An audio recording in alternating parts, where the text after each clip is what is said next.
has 280 characters. How the hell can I get to know anyone? Yes, Oh, absolutely. excellent. Absolutely. Boom, Thank boom. you for that. Yep. All right.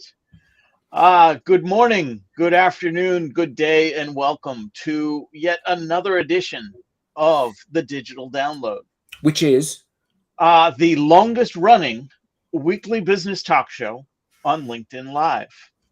nice. This week, we're going back to our original roots for the format of the show.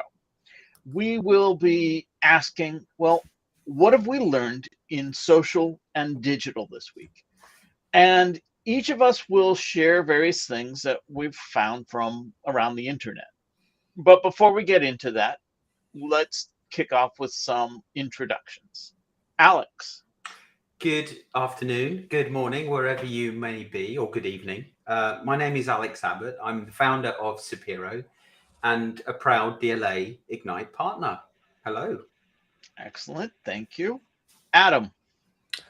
Hi, everybody. I'm Adam Gray. Well, as you can see, because it says so there. I'm Adam Gray. I'm co-founder of DLA Ignite and a proud partner of these two gentlemen. Thank you very much.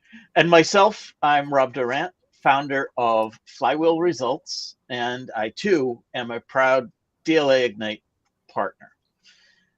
So, who wants to kick us off? I have a few things to share, but I know others have talked about bringing some things as well. Robert says, small panel today. Was everyone else drinking last night? It's that summer hiatus thing. You can start because I'm going to have a rant at some point. You know that. Okay. Well, So we can exactly. save So, that up. all right. So then let me start with this. Adam, I know you did. Alex, maybe did you and audience, did you see Simon Kemp's Digital 2023 July Global Stat Shot Report? I did. Hot off the press. Excellent.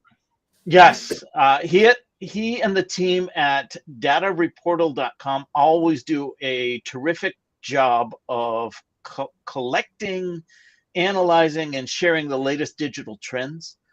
Now, the report itself is over 300 pages long. I haven't had time to digest all of that, but fortunately, he did put together a video explaining his top 10 takeaways.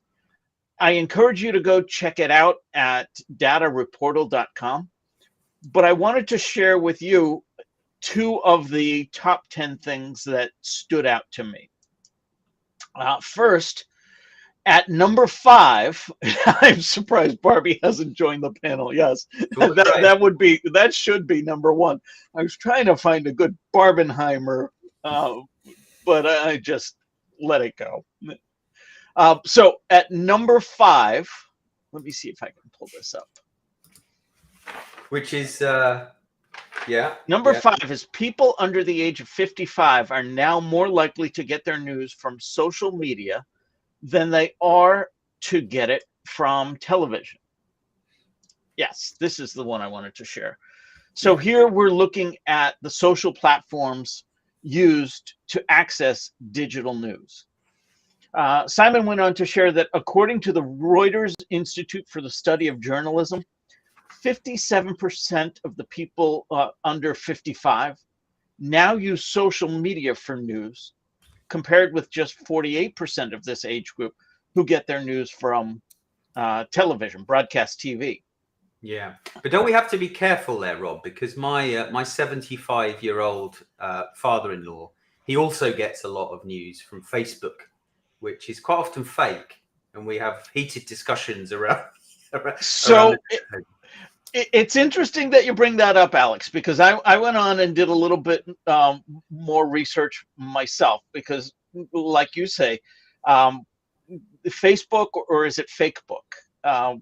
So this stat was eye-opening to me in terms of the sources. Facebook tops the rankings at 41%. That's greater than 10 times more than the number of people that use LinkedIn for their sources of news. So excuse me a moment while I change our broadcast signal to the other platform. um, this was also concerning to me. So naturally, I had to Google it. I asked Google, how reliable is the news I read on Facebook? The featured snippet that Google had at the top was from a Medium article, which itself is dubious at times. But there were other articles addressing that question from sources that I would deem as reliable. However, most of those were dated between 2018 and 2020. So they felt a bit dated, honestly. The results also included a link to, in fact, from Facebook corporate pages. One was titled, "Helping ensure news on Facebook is from trusted sources," and the other was tips to spot false news. So even Facebook is aware of the problem that they're dealing with. And that's when I came to the same realization that you had, Alex.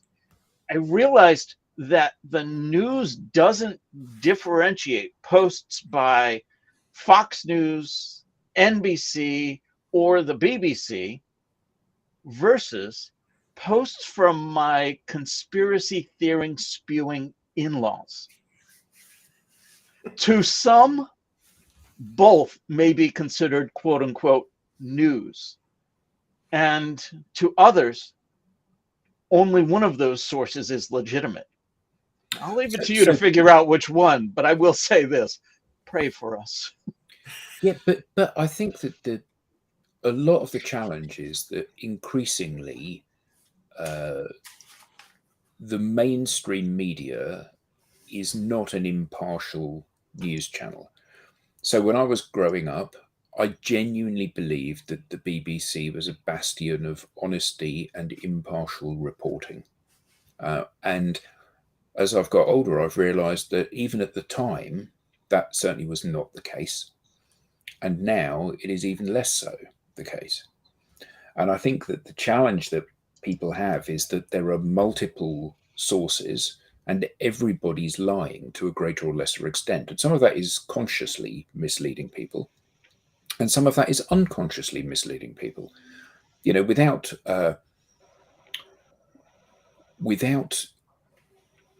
trying to polarize the conversation further, you know, if you're in America and you live in a blue state, then lots of the news that is more liberal, you live in a red state, most of the news which is more liberal seems like it's fake news because you are in an echo chamber where everybody is saying the same things. And conversely, if you live in a blue state, lots of things that you hear from the GOP and news that reports that in a favorable way seems like it's fake news. And the problem is that I think everybody, irrespective of your political belief, would acknowledge that, and politics is a really good example because it's so divisive, that there are extremes in reporting. You know, in this country, we have the Daily Mail on one side and we have the Guardian on the other. And whichever one of those, depending on your political leaning, you see one of those as being very slightly left or right of truth. So, you know, if you're a staunch socialist, the Guardian is very slightly left of truly accurate reporting. Whereas if you're, a very strong Tory, then the Daily Mail is only very slightly right of what absolute truth is. And the problem is, without any impartial reference point, without any calibration of what's true and what isn't, you can't begin to have an impartial judge of these things. You know, one of the key cognitive dissonances that humans have is that you believe that news and what people read and what is purported to be true by the news channels has an effect on everybody's perception of the world, except yours. You're actually immune to this stuff, and you're the one that's the one that is impartial about these things. And you know, the as the old saying goes, there are three versions of events. There's your version, there's my version, and there's the truth. And I think that part of the problem is that you as an individual, you as an enlightened person that is prepared to at least give both sides of the argument airtime, you as an individual, you find it very difficult to differentiate where the truth is in these statements. So how can that be done at scale? I was interviewed I don't know, before COVID now, where Facebook had said that they were going to be measuring posts to try to weed out untrue posts, you know, fake news and whatever. And I said in the news review, the fundamental problem with that is that they've got 2 billion people on Facebook. So how many people, if everybody posts once a day, that's 2 billion posts a day. So how are you going to consume those 2 billion posts a day, then fact check those 2 billion posts a day, then moderate those 2 billion posts per day? Because if you don't have a difference in opinion, you don't get any debate. So you've got to allow a little bit of latitude around what actual fact is. So actually, this is not something that can be addressed that easily. And I think that part of the reason that people are choosing now to consume the news from social media is that they're consuming it when they want it and in the way that they want it.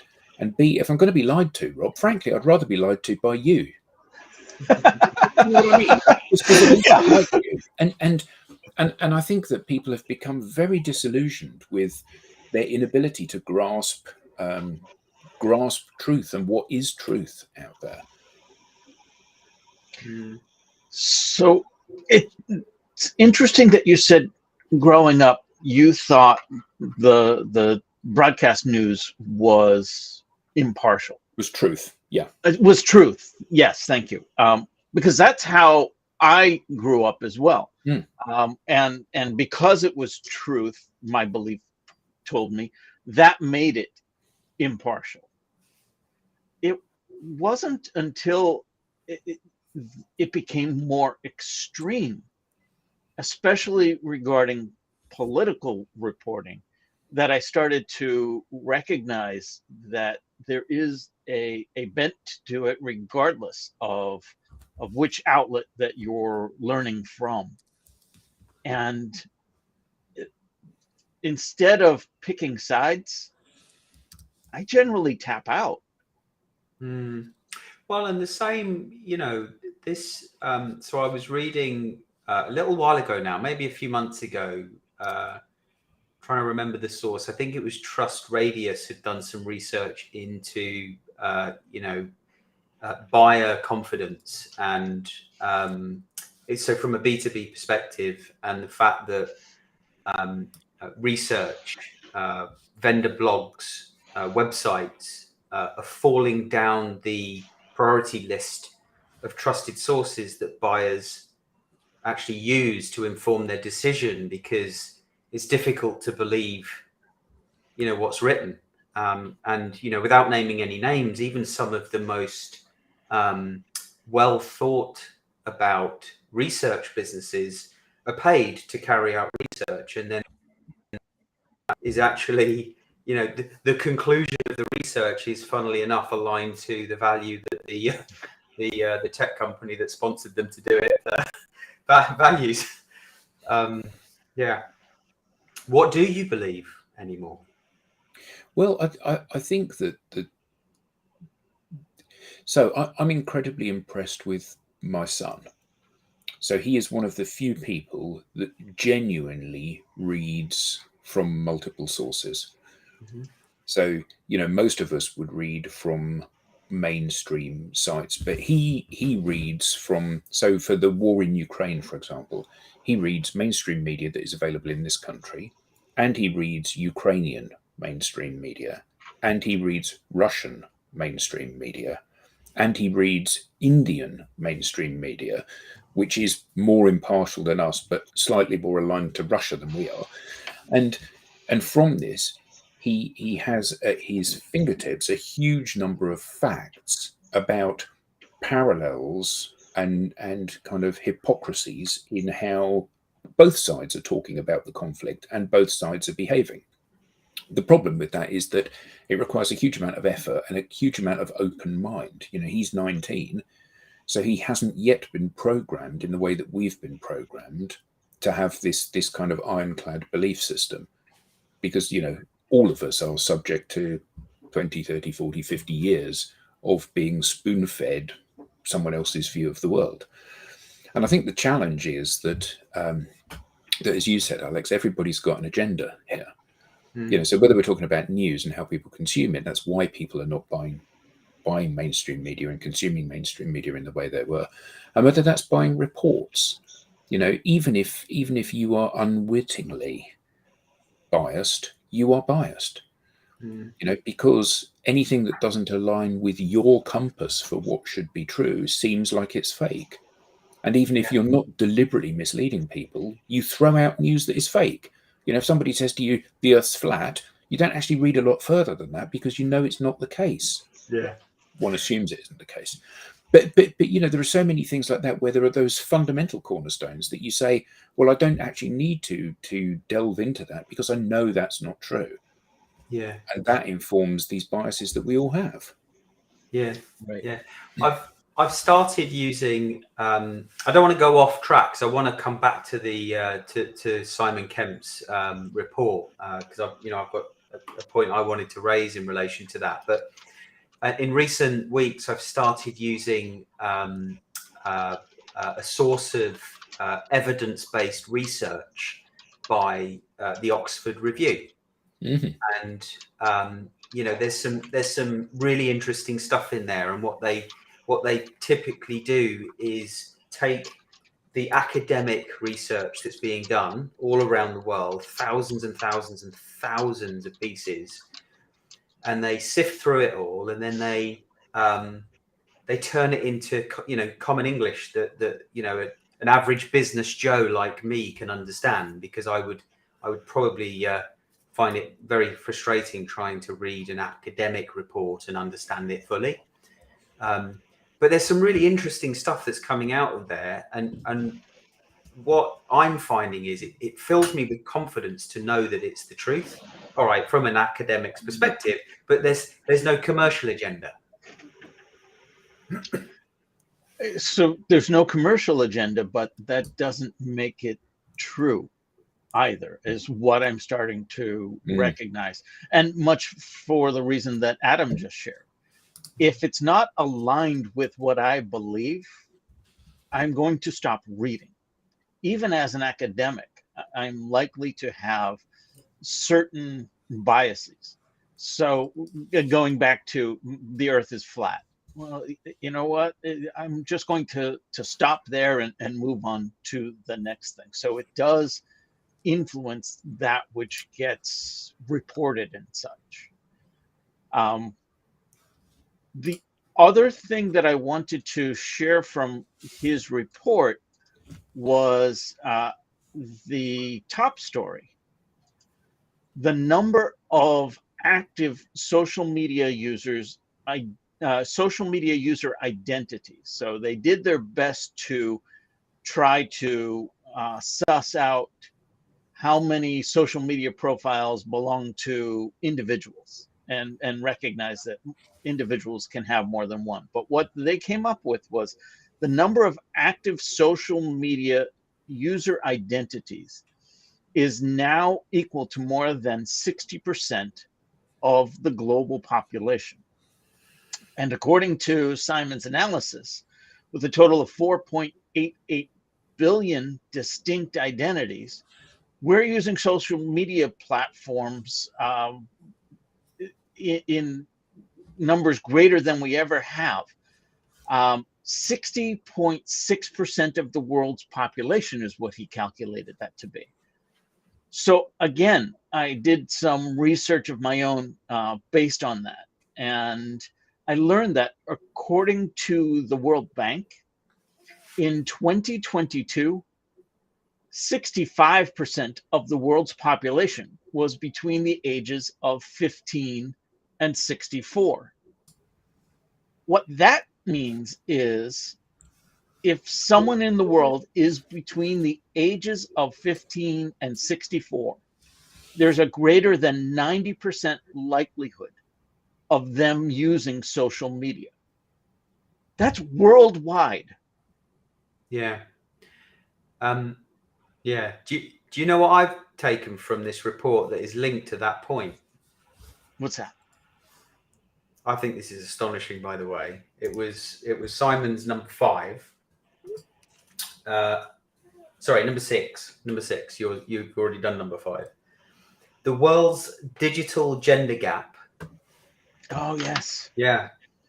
Women and 19% less likely to use the internet than men. I think that was the exact stat. And in order for us to meet the United Nations Sustainable Development Goals, 100 million women a year need to start using the internet, which would be a 60% increase on the current growth trend for women using the internet. Now, granted, I think it's mainly South Asia, perhaps the Middle East, that these, where these women are not using the internet. But I think that I think governments and corporates need to be doing more to empower women to use the internet, the same way men are doing. Right. I mean, if we can waste time, so can they. Well, it's we I mean, outside of the download, right? We strongly recommend that people, professionals within business, learn to walk digital corridors confidently, safely, and effectively. And to think that to think there are many women out there that worry about how to use the internet, let alone social media, or for whatever reason are not using the internet, let alone social media. There's a massive opportunity. Absolutely. I like Sandy's comment. Well, there's a business idea. Yeah. Did anyone else have observations from that report or something else that you wanted to bring up for discussion? Yeah, I think that one of the things that came out of the report for me was how little the percentages had shifted. So, what we're seeing is we're seeing growth in almost all areas. So, more people are signing up. The percentage of people that the identities as opposed to people on the earth have increased. The penetration of the platforms in different geographies has increased.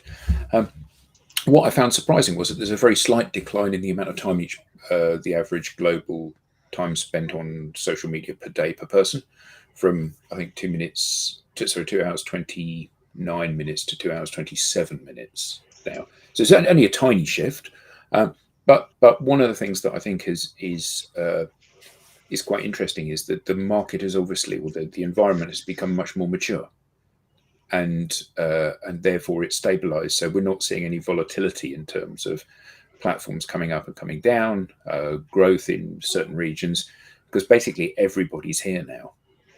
And I think that whilst it has removed the opportunity for quick wins for entrance into this marketplace, what it does mean is that this is now increasingly becoming a hygiene behavior in terms of having conversations. So every country, people get news and fact finds from YouTube and Facebook and every other one. Every country has got people in these platforms. Every country, people are having conversations, and significant conversations, because the average time spent per user is 2.5 hours per day nearly. So, this has moved from being any whiff of being a flash in the pan or something which I can sit on my hands and wait for this to develop.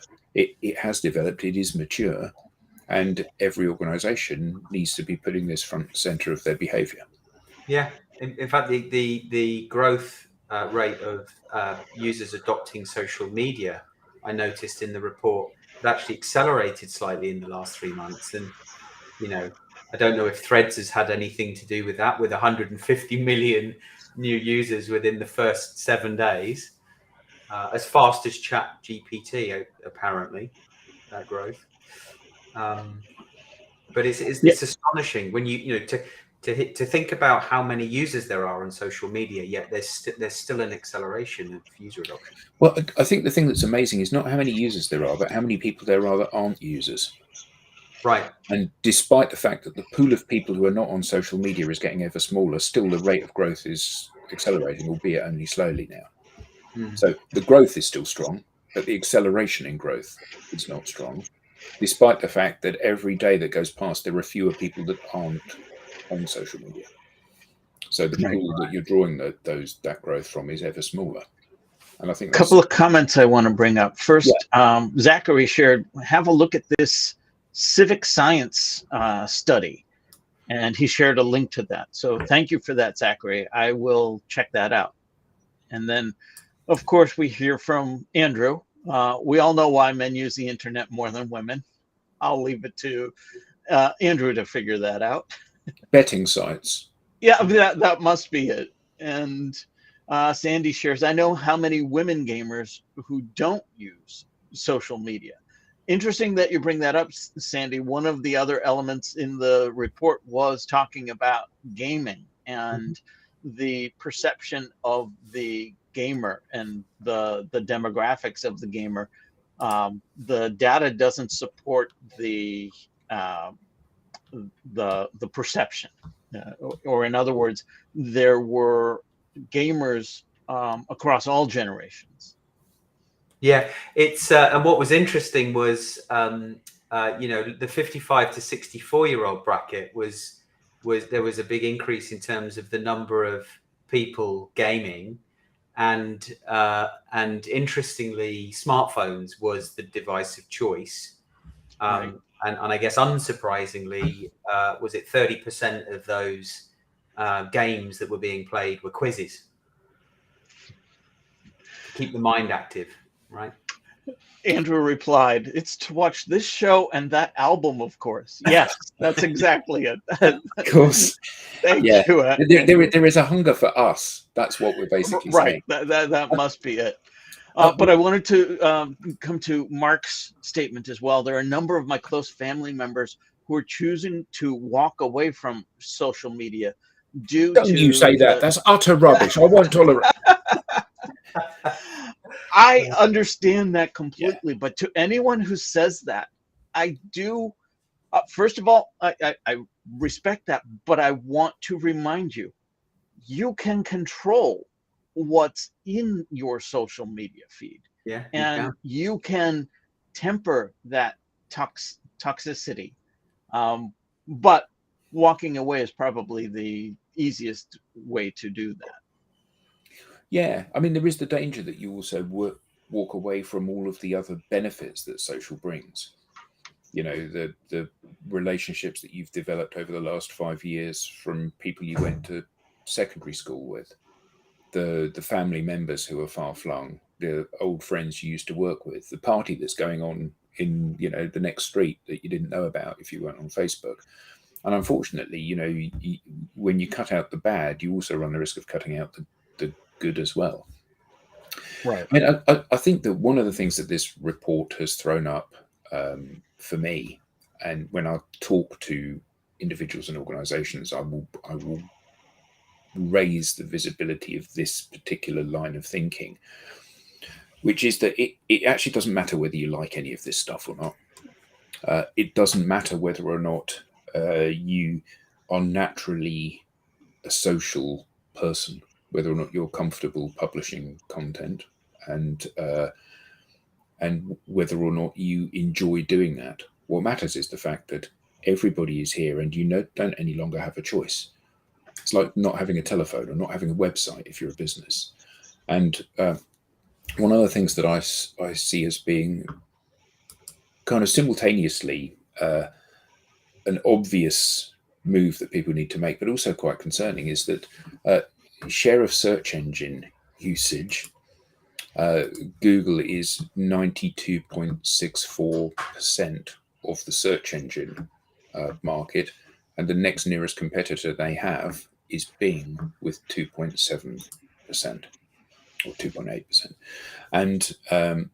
And what that highlights is that there are players in town that you cannot avoid, and you have to base your strategy on where the people are, because clearly, if you are optimizing your website for Google, then you're appealing to 93% of the marketplace, and if you're optimizing it for DuckDuckGo, you're optimizing it for 0.5% of the market.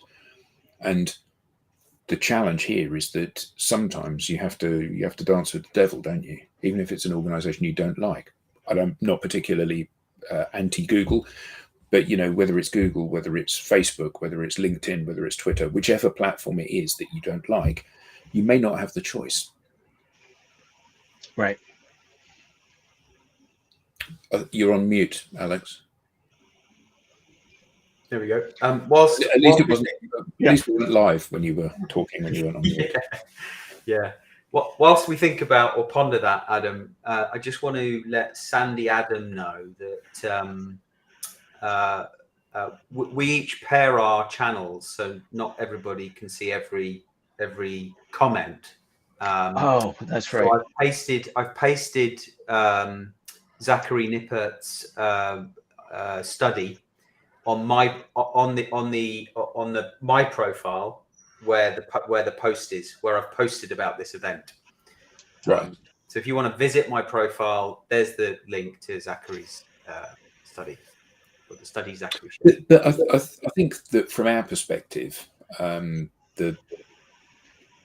organisation needs to look at Simon Kemp's report, and they need to consider what try to stand back and consider what the ramifications of the data in that report is saying to them in their business. When Tim and I were in Singapore just before COVID, we were flying down to work with a potential reseller there, and Simon is based in Singapore, so dropped him a note saying, "Hello, mate. And I'd never met him before at that point. Hello, mate. We're in Singapore. Do you fancy meeting up?" And he said, "Yeah. Come to my." I think it was to my club, I seem to remember. And we met up with him, and he was having an audience with one person after another.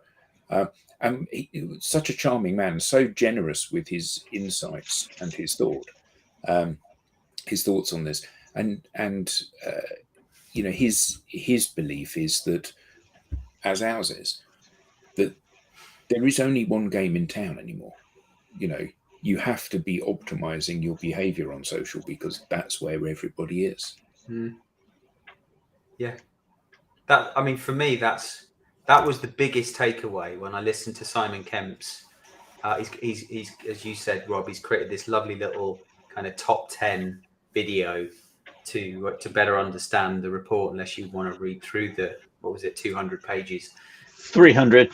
Okay, 300. Yeah. 300 pages. That was the biggest takeaway for me, was wow, everyone is on social media. Everyone, almost everyone. And still, I'm going to say people, but generally, most people within business, in the professional world, don't understand how to navigate social media in order to help realize their commercial objectives. And I think that's because they're still trying to meet their commercial objectives, as opposed to using social media as the tool that it is, which is a platform to meet other people, or sell to other people. Yeah, and as we talk to more and more organizations, some people push back against this overwhelming tide of you have to be here, by saying, but I don't want to be there. But actually, that's not a choice any of us can make anymore. If you are in any kind of customer facing role, you have to be putting your best foot forward on social, because simply saying, well, I don't want to share stuff. I don't want to publish posts on social. It's like saying, well, I don't want to have an email address, and I don't want to have a telephone. And yeah, you of course you don't need to have a LinkedIn profile if you're going to be a carpenter, working in a forest somewhere making crafts. You don't. But actually, if you're in B2B sales, or you're in the corporate world, you certainly don't have any opportunity to not be here and be successful. Even that carpenter needs somebody to hire them. And well, very true. I'll it take might, it back.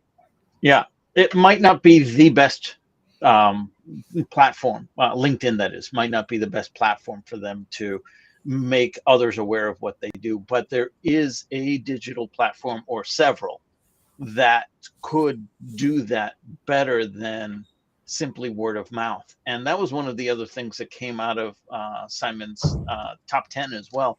I forget where it fell on the list, but word of mouth was surpassed by Alex. You've got it. Yeah, number 4 on his list. Didn't quite make top 3, but social media has overtaken word of mouth when it comes to introducing people to brands and products. Right. Wow. And for how many years have marketers been saying word of mouth is the most effective form of marketing? Right. Now, go on. No. I was going to draw this to a close because that was a perfect segue. But go on, say what you're going to say. Well, no, but then I also took away from Simon's report how much advertising is done on social media, and we're talking about social media being used as a platform for other, people to meet people. Yet businesses are spending vast amounts of money advertising on social media, and how much of that is actually effective. Well, anybody that doesn't follow him should follow one of our associates, a guy called Stephen Sumner, who is often sharing stuff about ad fraud and how clients are not necessarily getting what they think they're getting when they buy advertising on any digital platform. Yeah. Anyway, So, you were going to say? Yes, I was going to say that a month ago, I went to a live event. It was a B2B exhibition, not a huge one. Maybe the company running it and sponsoring it, and maybe 20, maybe a few more small stands. It's unlike you, though, Adam, right? Sorry? It's unlike you to go to an event. Yeah, and I'll explain what the fallout from that has been. So I went there because we were engaged to speak at this event. Okay, so you had to go. Yeah, and we would have gone anyway because we met some nice people there, and there were some good networking opportunities there. A couple of which may lead somewhere, and certainly it's nice to reconnect with people that we haven't seen for a while. So that's fine. It was not a waste of a day, but the value came from the anecdotal conversations. I'm queuing to get a coffee, you're queuing to get a coffee next to me, and I go, "Oh, hi, Alex, not seen you for ages. How's it going?" Then we go and sit down and we chat, we catch up. That's incredibly valuable. And actually, still, even in the digital world, it's quite hard to emulate that in exactly the same way that it happens with a chance encounter in the physical world. But you know how events are structured. So even though I'm there in a professional capacity, I'm still registered as an attendee to the event. So you've got 20 companies, all of whom have got stands, all of whom have been given the list of attendees and their contact details, because that's part of what you pay for when you pay £1,000 or £10,000 for a space to put your stand. And that was a month ago. And today I received my 6th email from one of those companies. Okay. a company that I didn't speak to, I didn't pick up a free gift from, I didn't opt into their email list, I didn't ask to receive any communications. So immediately after the exhibition, I got a thanks for attending. I said, well, I say immediately, a couple of days later. Then I got we're going to be at this event next. Why don't you come and visit us there? Then I got their bi-weekly newsletter. Then I got their, here's how you can find our products and services on our website. I mean, I ask you, if you've got to give someone a map to find their way around a website, you must have a fundamental problem. Then they sent me a video, and then they sent today their fortnightly newsletter again. Now, this is the fundamental problem with how most organizations market themselves. You know, what they do is they get a little bit of value, i.e. my contact details, and then they literally grab it by the throat and they wring the life out of it. Yeah. And the belief that you've emailed me immediately after the show, you've emailed me again, you've emailed me again, you've emailed me again, you've emailed me again, because the next email, that's going to be the one that's going to trigger me to pick up the phone and go, oh, well, I didn't know how brilliant you were. No, I think it's 28, isn't it? Yeah. Well, yes, very possibly. And I mean, I suppose I should be thankful for the fact that my phone hasn't started ringing with these people cold calling me. But it's not even like it's bad practice or worst practice. You know, it doesn't matter how naive you are about comms and marketing and even sales. You must, in your heart of heart, know that if somebody has not responded to the first email, or the second, or the third, or the fourth, or the fifth, the sixth one is not going to make them go, oh, great, I need to be working with you guys. And, you know, it is a company now that if anybody mentions them, I will say, oh, yeah, I wouldn't want to work with those people. You know, it's turned me from somebody that was a floater, an agnostic, somebody that was neither a detractor nor a champion for their brand, into somebody that I would recommend people actively not get involved with this company, because if they get your details, you won't be able to get away from them. And I think it's a good metaphor for how desperate so many organizations are. You know, we've got this tiny little glimmer of something, you know, half a dozen email addresses that we've not seen before. So now we're going to try battering them into submission. And But you're confusing marketing and sales. You understood each of those emails and the content within. I presume that means you opened each of those emails. That sends a flag to the marketing team that says, got another one, because they're measured on email opens and impressions and clicks. The sales team is the one that... to write the blog article that I wrote that I haven't yet published, I did in fact go back and open all the emails. and now you've said, I'm receptive to these emails. So you're going to reinforce that behavior, and they're going to continue to email you. Well, they might ramp up the frequency now, mightn't they? There's not much opportunity for that, but yeah, that's how their performance is measured, because somewhere we think that there's this fuzzy math that tells us this marketing activity leads to this sales result. And it happens enough that, yes, we're going to continue to do this because we don't know anything else to do. Marketing is there to build the brand awareness. And each time you open that email, you're reinforcing brand awareness. And you might not buy today. You might not buy tomorrow. You might not buy for 3 years. But when you do buy, marketing's going to say, see, I did that.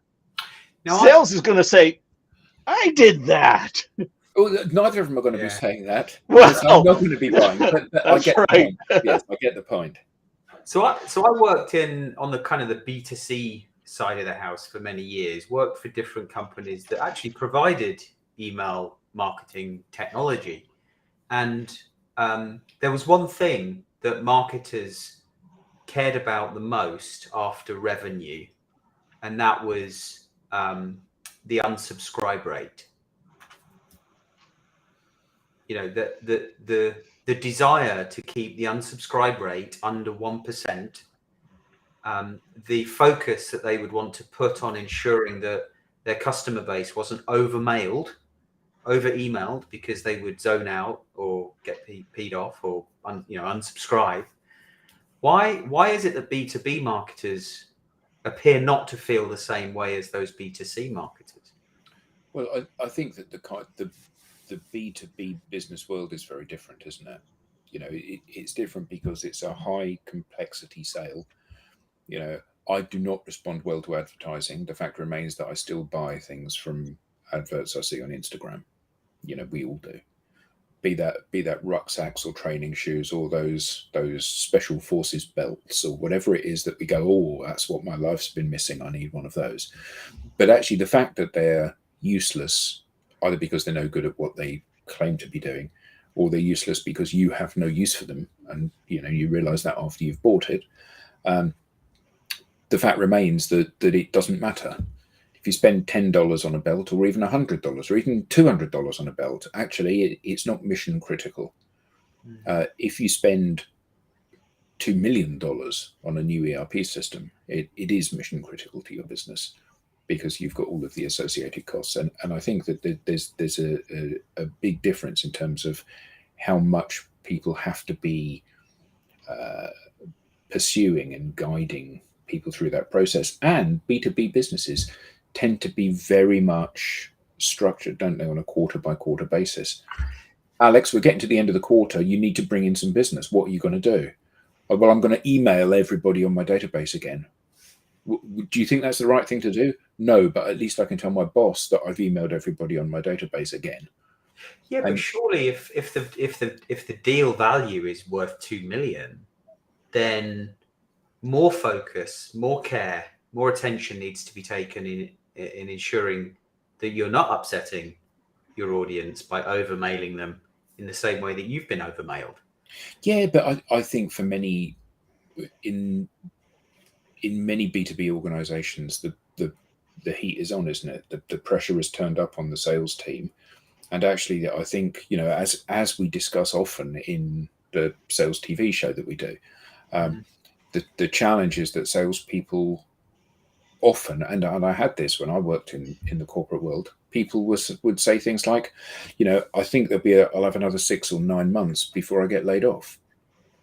So actually, you're not worried about priming the pump for 2 years down the road. The business should be, but you're not incentivized to do that. You're incentivized to close today at all costs.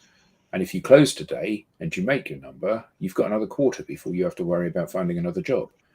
And that seems to be a repeating pattern. And that drives this self-harming kind of behavior that individuals have in this space, where they will prostitute everything for getting one more conversation today, rather than saying, what matters is not how many conversations I have today, but how many conversations I have every day. And that's a world apart in terms of how that's positioned in someone's mind, isn't it? Yeah. Anyway, needless to say, I will not be buying or recommending from that particular company. Not unless they email me a few more times. Yeah. There will be that day. Oh, that's exactly what I needed. If only I knew you existed. Yeah, absolutely. But it is something that we see time and again, isn't it? Organizations that are completely at sea now because all of the things that they have been doing simply don't work anymore. And it's not to say that marketing doesn't work, but it's reasonable to say that marketing doesn't work in its current form for most organizations. Hence the fact they've got no pipeline. Yeah. Can I just say, every day is a school day, and I have learned something on the call today. Thank you to Robert Matson for talking about the Rashomon effect in one of his comments. I didn't know what that was until I looked it up. The Rashomon effect describes how parties describe an event in a different and contradictory manner, which reflects their subjective interpretation and self-interested advocacy.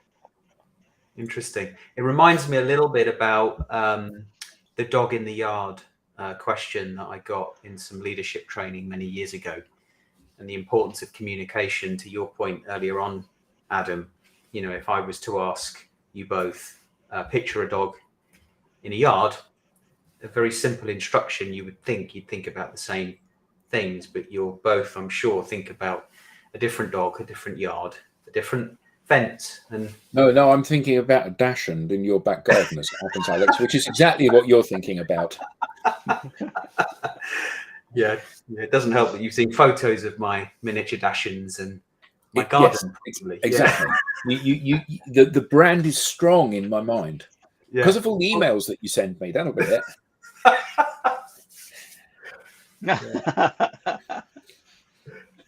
Thank you, Robert.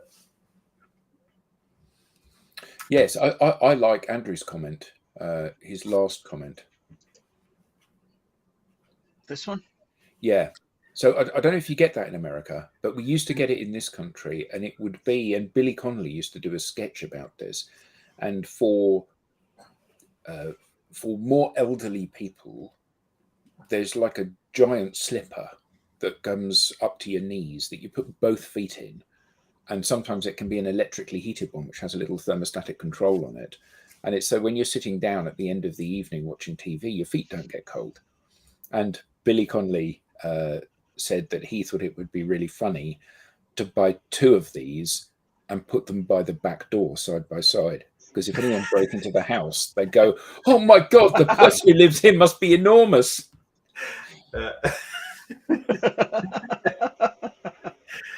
Yeah, that's it, Chris. You were in the same training program.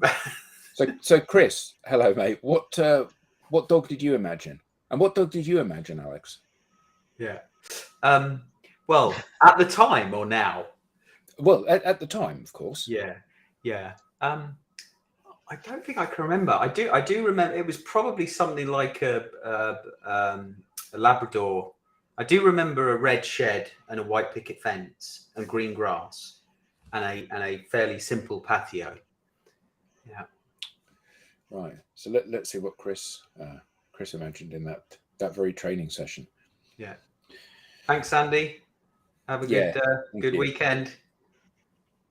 But yeah, it is interesting, isn't it? How we all draw different things from the facts that we're given. Yeah, there we go. So he was on pretty much the same page as you, obviously. Yeah. But it is interesting how we all assemble these different snippets in a different way, isn't it? And draw different conclusions from it. And I think that that's part of the point. I think that we all, whether we mean to or not, live in an echo chamber. And we see this as individuals when we're consuming news. You join groups that are groups about things that matter to you.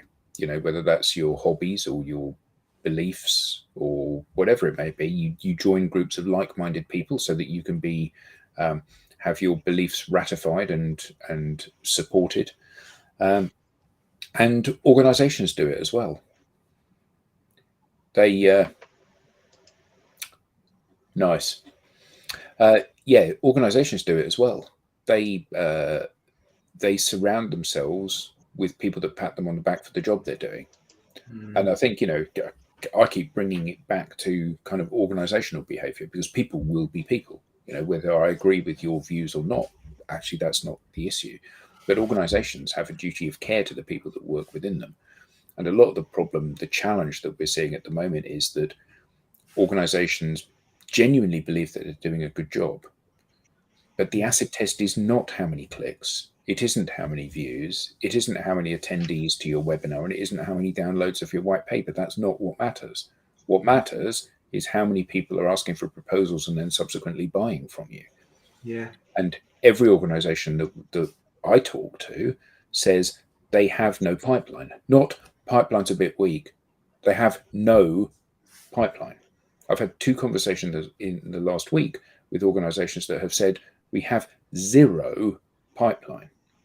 Mm-hmm. Now, if you're a sales leader and all of your team are out there treading the boards, what can you do if you've got nothing in the pipe? And it's also back to the what to believe discussion, because some sales leaders are told that their reps, their teams have pipeline, when if you really stress test that pipeline, they have, at best a small pipeline. Yeah. Or the viability is small. I can fill a pipeline with whatever. You give me a number, I will hit it, unless it's a sales number. Yeah, absolutely. And and I think that's one of the challenges, isn't it? That we need to be measuring the right things to drive the right behavior to get the outcome that we want.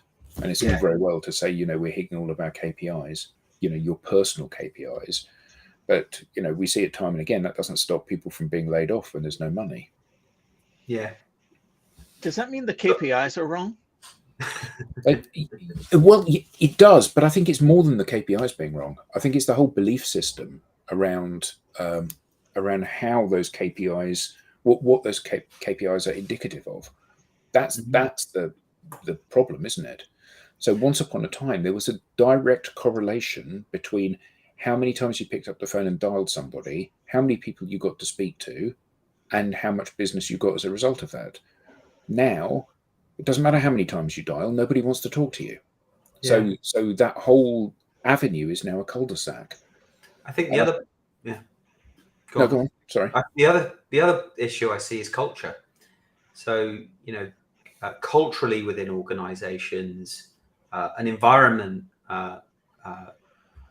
where you can freely challenge the way people are doing things, to encourage healthy debate and then try new things, seems to be absent from so many organizations when we think about sales and marketing, because so many people within these businesses, salespeople and customer success alike, are being told to continue doing the things that hadn't worked before and still won't work today.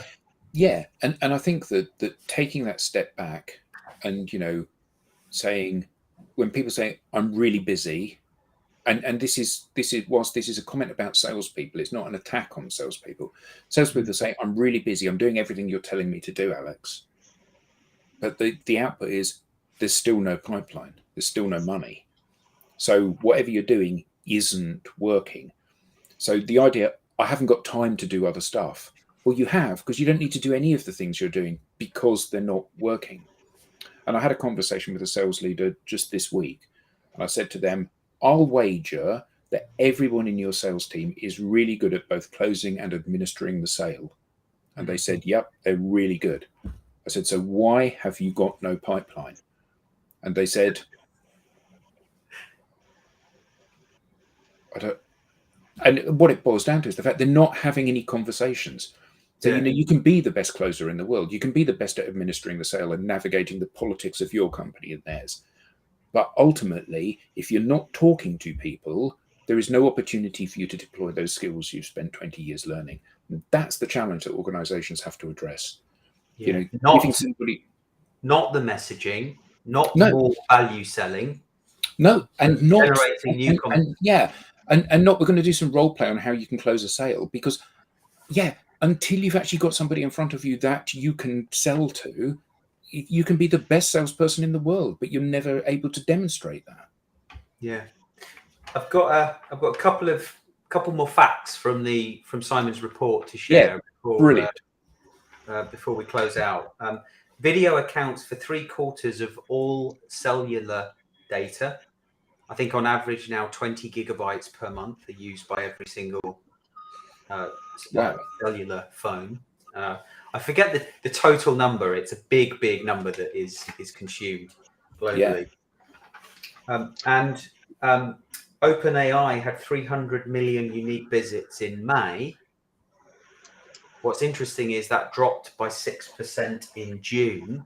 So the big question now is, has OpenAI started to lose traction, or is it just because, again, Threads took center stage? Don't know. We are coming up to the top of the hour, and before we get cut off, I just wanted to share with everyone, first and foremost, thank you to the audience for the active participation. And if you have something to say, we would love to hear from you. We would love to have you on the show. This has been the Digital Download, the longest running weekly business talk show on LinkedIn Live. Thank you, Alex. Thank you, Adam. Thank you.